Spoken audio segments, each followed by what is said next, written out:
Merasakan sejumlah besar pembangkit tenaga suci mengejar dirinya dengan kecepatan sedang di belakang, mata Qin Yichen juga dingin. Pembangkit tenaga suci ini sepenuhnya mampu mencegatnya, tetapi mereka belum melakukannya. Pasalnya, selain tidak ingin menjadi pemimpin, banyak di antaranya adalah kesenangan yang sesat.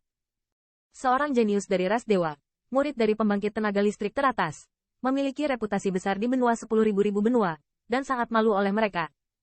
Perasaan bahagia ini membuat hati banyak pembangkit tenaga suci agak terdistorsi. Karena kamu ingin bermain, aku akan bermain denganmu. Qin Yichen menelan beberapa pil, dan mencibir di sudut mulutnya. Segera, tubuhnya bergerak dan arahnya tiba-tiba berubah. HMPH, perjuangan yang tidak perlu. Ini cukup kuat, tapi lihat berapa lama kamu bisa bertahan. Atas tindakan Qin Yichen, banyak pembangkit tenaga suci di belakang semuanya tertawa. Tidak cepat atau lambat mengikuti Qin Yichen. Serangan teroris yang menyembunyikan langit dan menutupi bumi tidak pernah berhenti. Dalam pengejaran seperti itu, masa lalu Qin Yichen menjadi berantakan. Yah, arah anak ini, tidak bagus, itu arah stasiun sukuku. Tapi untuk waktu yang lama, kota yang sedikit lebih besar muncul di ujung bumi. Tujuan Qin Yichen tampaknya adalah kota itu. Bang, bang, itu hanya usaha sesaat. Dengan terbang melewati Qin Yichen, serangan menyembunyikan langit dan menutupi bumi langsung meruntuhkan kota itu ke tanah. Kota asli telah benar-benar menghilang, meninggalkan kekacauan di tanah, di mana mayat ada di mana-mana di seberang lapangan, tidak ada vitalitas. Untuk ini, mata Qin Yichen masih penuh ketidakpedulian, dan kemudian, melihat pembangkit tenaga suci, Qin Yichen mencibir, meninggalkan reruntuhan. Setelah merasakannya, arahnya berubah lagi, dan tidak ada orang lain yang melihat seringai di wajahnya, itu menjadi lebih intens. Ah, sialan junior, arah ini tidak menuju stasiun sukuku, kan? Tanda seru. Ups, binatang kecil ini sengaja membuat masalah. Dengan perburuan ini, banyak pembangkit tenaga suci juga menyadari ada yang tidak beres. Itu hanya beberapa jam kerja, dan kota-kota yang dihancurkan oleh serangan mengerikan mereka setidaknya berjumlah 4 atau 5. Menurut pendapat mereka, Qin Yichen, yang seharusnya sudah kelelahan sejak lama, tidak menunjukkan tanda-tanda kelelahan. Keluarkan anggota klan dari kota, hewan kecil itu ada di sini. Biarkan mereka semua kembali ke 10.000 benua suku. Setelah bereaksi, setiap kali arah Qin Yichen ditemukan berubah, beberapa pembangkit tenaga suci bergegas untuk berkomunikasi dengan anggota klan mereka. Namun, bahkan jika mereka diingatkan tepat waktu, mereka masih memiliki banyak sekali jenius suci yang tidak dapat melarikan diri, dan meninggal secara tragis setelah serangan 100 pembangkit tenaga suci ini. Ke-12. Qin Yichen memiliki hawa dingin di wajahnya, menatap kota di matanya dipenuhi dengan ketidakpedulian. Domain pertempuran 10.000 keluarga adalah tempat yang sangat baik untuk mengalami pembangkit tenaga listrik. Di sini, saya tidak tahu berapa banyak pembangkit tenaga suci yang telah diasah. Terlalu banyak untuk mengatakan bahwa ini adalah tempat lahir dari 10.000 keluarga pembangkit tenaga listrik Battle Domain Suci.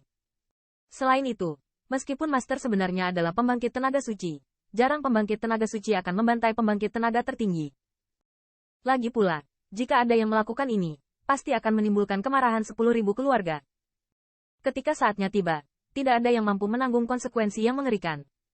Namun, hari ini, bencana besar, itu adalah domain pertempuran 10.000 keluarga. Jumlahnya masih terus bertambah, dan ratusan pembangkit tenaga suci sedang memburu seorang junior yang bukan pik terhormat. Sepanjang jalan, semua jenis serangan sengit tidak pernah berakhir. Kemanapun saya pergi, semuanya dihancurkan oleh serangan mengerikan yang menyembunyikan langit dan menutupi bumi. Sial, bukankah ini arah yang disebut keluarga Jinjin, Jinyan? Hanya beberapa ribu junior di klan saya yang baru saja meninggal. Siapa peduli di mana dia berada? Jika kota Jinyan dihancurkan, saya khawatir kita semua akan mendapat banyak masalah. HMPH, bukan kamu dan aku sendiri. 100 pembangkit tenaga suci ini. Orang Jinyan bisa tahu siapa yang melakukannya. Sudah lama sejak keluarga Jinyan salah. Ini kesempatan bagus.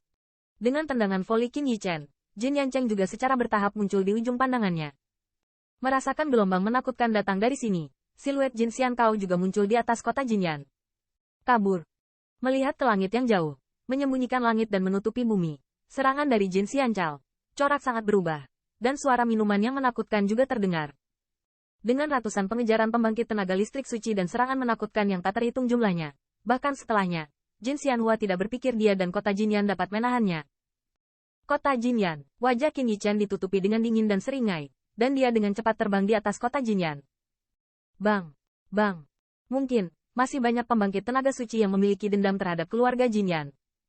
Dalam kegelapan, bahkan ada banyak serangan dahsyat yang langsung diarahkan ke kota Jinyan. Saat Qin Yichen lewat, badai True Origin yang kejam mengamuk dan kota Jinyan yang tidak bisa dihancurkan menjadi rapuh seperti kertas di bawah badai ini. Tetapi upaya hanya dengan beberapa tarikan napas sama seperti binatang buas raksasa kota Jinyan. Itu langsung berubah menjadi reruntuhan. Di kejauhan, puluhan pembangkit tenaga listrik bergengsi melarikan diri dan memandangi kota yang ditakuti dengan tatapan ngeri. Jika bukan karena pengingat Jin Xiankao, saya khawatir mereka akan dimakamkan di dalamnya. Di depan mereka, wajah Jin Xiang'an sembiru besi. Bahkan jika dia berusaha keras untuk menyelamatkan, dia hanya mengeluarkan puluhan junior-junior, dan sebagian besar murid orang Jinyan dimakamkan bersama kota Jinyan. Dalam waktu singkat, Qin Yichen terbang melintasi area seluas 10.000 li atau lebih. Dari langit, tempat yang dia lewati seperti jalan kematian, meninggalkan jurang besar di tanah. Di jalan kematian ini, setidaknya 20 kota diratakan dengan tanah, pembangkit tenaga listrik terhormat yang tak terhitung jumlahnya, dan kematian tragis dalam badai yang mengerikan. Ada lebih dari 100 pembangkit tenaga suci, dan jumlahnya masih terus bertambah. Kekuatan semacam ini sama sekali tidak dapat dilawan oleh kota manapun. Di bawah perburuan ini, banyak pembangkit tenaga suci yang memburu Qin Yichen mulai terlihat jelek. Pada saat ini, mereka baru ingat bahwa Qin Yichen tidak hanya memiliki baju besi yang membela surga, dia tampaknya adalah pendiri sebenarnya dari kamar dagang Fei Luo. Dalam dirinya, saya tidak tahu berapa banyak obat mujarab kelas atas yang disembuhkan. Mereka semua merasakan banyak konsumsi, tetapi siluet itu seperti tak kenal lelah, masih kabur, tanpa kelelahan. Disitulah kalajengking api tinggal. Keluarga kalajengking api harus melaporkan taring mereka. Jika mereka menghancurkan kota mereka, saya khawatir kita tidak akan memiliki kedamaian di 10.000 benua. Hentikan anak itu, dia tidak bisa lagi digunakan sebagai senjata.